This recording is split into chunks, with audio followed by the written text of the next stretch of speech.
Happy Leap Day, everyone! We have an extra day in February, and we are almost done with the legislative session. It is now day 53, which means we only have 7 days left before Sine Die. Like I talked about last week, there have been many discussions in Olympia surrounding the budget, which bills to move forward for a vote on the floor, and the 6 initiatives to the legislature. This penultimate week in the legislature has the 2 final cutoffs. On Monday, last Monday, February 26th, the bills needed to move out of the opposite house's fiscal committee. And Friday, March 1st, this Friday, is the floor cutoff for all bills except for the ones that are necessary to implement the budget or any bills that have differences between the houses and the initiatives to the legislature. So, let's first talk about those cutoffs in relation to our final bill that's still alive, 5884, the Environmental Crimes Bill sponsored by Senator Trudeau. It has moved through the first 5 steps of the bill-making process throughout January and the beginning of February, and has now made its way through step 6, which is a repeat of steps 1 through 5 in the other chamber. So let's recap and update, starting with step 6. On February 14th, 5884 had its hearing in the House Committee on Environment and Energy, with executive action taken the next day. It then moved to House Rules, where it was finally pulled to the floor, receiving its 3rd reading on Tuesday, February 27th, around 7 p.m. at night. I was anxiously awaiting for this pull so I could tell you all what had happened. So, what happened? On the House floor, an amendment was raised by Representative Cheney. Debate followed on that amendment, and it ultimately did not pass all along party lines. Following the debate on the amendment, there was debate on the bill itself, with 3 Republicans speaking against the legislation and 1 Democrat speaking for the legislation.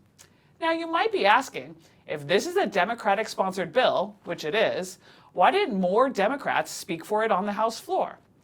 Well, the Democrats in the House have a majority, and due to all the meetings that they've been having in caucus, they know that the bill is going to pass, and probably along party lines. So they did not want to use up time on the floor since they knew that it was going to pass. And they wanted to save that time, because remember, time, priorities, for other more controversial bills. So it ended up passing along off the House floor with a vote of 58 to 36, all Democrats voting for it and all Republicans voting either against it or 4 Republicans excused themselves for the vote. Because there were no amendments on 5884 in either committee or on the floor, the Environmental Crimes Bill is going to skip step 7. But I'm going to tell you what it is anyway. Step 7 is concurrence and dispute. I like to think of this step as House and Senate members scurrying all across the Capitol building, negotiating with one another, trying to ensure that the exact same language is passed on the bill. Now, they're not actually running around, scurrying around, talking to one another, but they are having meetings to have this exact same language. Since our bill, 5884, did pass the exact same language, it will now proceed to step 8, which is being signed by leaders in both houses. Step 9 has it go to the governor. The governor can do one of 3 things. He can sign the bill into law, he can veto it, or not sign it at all, and then it becomes law without his signature. So, if the governor signs the Environmental Crimes Bill, it will allow judges to enforce restitution on those who break environmental laws and cause harm to the environment. And it will be a part of Washington state law beginning 90 days after the end of session. Now that we've had that review of the steps a bill takes to become a law, let's look at what else is going on here in the Capitol. Well, it is the discussions on the budget. Remember, everything costs money, well, most things. And in the short sessions, which we're in, a supplementary budget is passed to cover the cost of programs that increased in cost or were not originally funded in last year's budget. The House and Senate members of the fiscal committees have until March 7th to reconcile all their differences to be able to send it to the governor to sign. Marissa is going to suss out all of these discussions in her video. And finally, another thing that the legislature can deal with after the final cutoff on Friday are the initiatives. As a reminder, there are 6 initiatives to the legislature this year. They were all written by Republican Representative Jim Walsh, and they all had to have signature support of over 325,000 Washingtonians.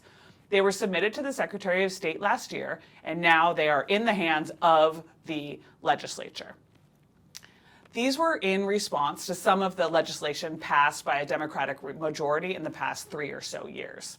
The legislature must respond to these initiatives before the end of session by doing one of these 3 things. 1, they could do nothing, and then the initiatives go to the ballot in November for voters to vote upon. This is the case for 3 of the initiatives, including the one that is advocating for the repeal of the Climate Commitment Act. They can, 2, amend the initiatives. Then both the amended bill and the original initiative would go on the ballot in November for voters to vote upon. Really, neither Republicans or Democrats want this because competing initiatives tend to confuse voters and then nobody gets what they want. They could also, 3, pass the initiative into law. Now, in order to do this, they will convene a joint committee of both senators and representatives to have a public hearing and executive session, and then if passed out, will receive a vote of both the entire House and then a vote of the entire Senate. This is happening for 3 of the initiatives. Initiative 2111, concerning whether Washington State should ever have an income tax, had its public hearing on Tuesday the 27th. Initiative 2113, concerning police pursuit laws and rolling back some of the restrictions on when the police can pursue people in their vehicles, had its public hearing on Wednesday the 28th. And Initiative 2081, concerning parent rights and education, had its public hearing on Thursday at 8 a.m. These 3 initiatives will have their executive session on Friday, March 1st. If they pass out of committee, this sets up all of these initiatives for a vote on the floors next week. This is the first time that 6 initiatives have been submitted to the legislature in the same year, like the first ever. Every day, people are expressing their First Amendment rights on the steps of the Capitol, showing up to testify and meeting with their legislators. This is a historic and exciting time to be here in Olympia. Next week, if all goes as planned, the legislature will officially bang the final gavel and the session will be over. Marissa and I will be back one final time to update you on what new laws you have to look forward to in the upcoming year. See you then.